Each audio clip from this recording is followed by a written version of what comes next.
সে আমাকে লিটারেলি মানে বলতেছে যে পুলিশ পাঠাবে, র‍্যাব পাঠাবে। বনানী রেস্টুরেন্টে খাইতে গেল, এই তো খাবার অভাব হয়েছে রে মাগি। না না, খাওয়ার অভাব নেই। সুপ্রিয় দর্শক, টাকলা মুরাদের সাথে মাহিয়া মাহির যে অপকর্মগুলো হয়েছিল সেগুলা আবারও নতুন করে আলোচনায় এসেছে। মাহিয়া মাহি আসলে টাকলা মুরাদের ফাঁদে পরেই শেষ হয়ে গেল মাহিয়া মাহির ক্যারিয়ার। সুপ্রিয় দর্শক, সরাসরি এবার লাইভে এসেই মাহিয়া মাহি পরিস্থিতির শিকার বলে ঘোষণা দিয়ে জাতির কাছে ক্ষমা চেয়ে নিয়েছেন। সুপ্রিয় দর্শক, বিস্তারিত দেখতে থাকুন। সে সময় মাননীয় প্রধানমন্ত্রী শেখ হাসিনাকে আমি রিচ করতে পারি নাই।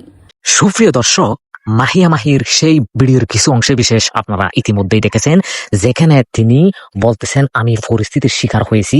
তখন সাবেক তথ্যমন্ত্রী ছিল ডক্টর মুরাদ হাসান। সুপ্রিয় দর্শক, সে র্যাব পাঠাবে, বিডিআর পাঠাবে, বিভিন্ন বাহিনী ফাটিয়ে মাহিয়া মাহিকে উঠিয়ে নিয়ে আসবে বলে হুমকি দিয়েছিল। আপনারা সরাসরি সেগুলোর রেকর্ডিং এই শুনেছেন, তাদের কল রেকর্ডে এই শুনেছেন।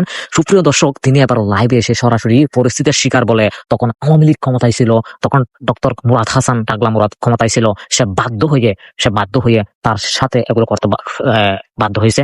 সুপ্রিয় দর্শক, তাছাড়া মাহিয়া মাহি এই টাকলা মুরাদের মোবাইল কেটে দিত কল দিলে, এবং শেষ পর্যন্ত তাকে ব্লক করে রেখেছিল। ব্লক করার পরও কিন্তু সে রেহাই পায়নি।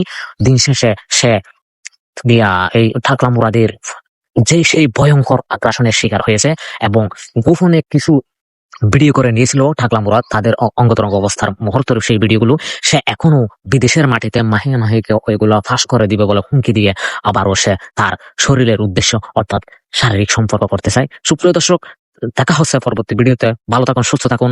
অবশ্যই এরকম বিভিন্ন নায়িকার নিউজগুলো পেতে আমাদের চ্যানেলটি অবশ্যই সাবস্ক্রাইব করবেন। যারা ইতিমধ্যে চ্যানেলটি সাবস্ক্রাইব করছেন, আপনাদের অসংখ্য ধন্যবাদ।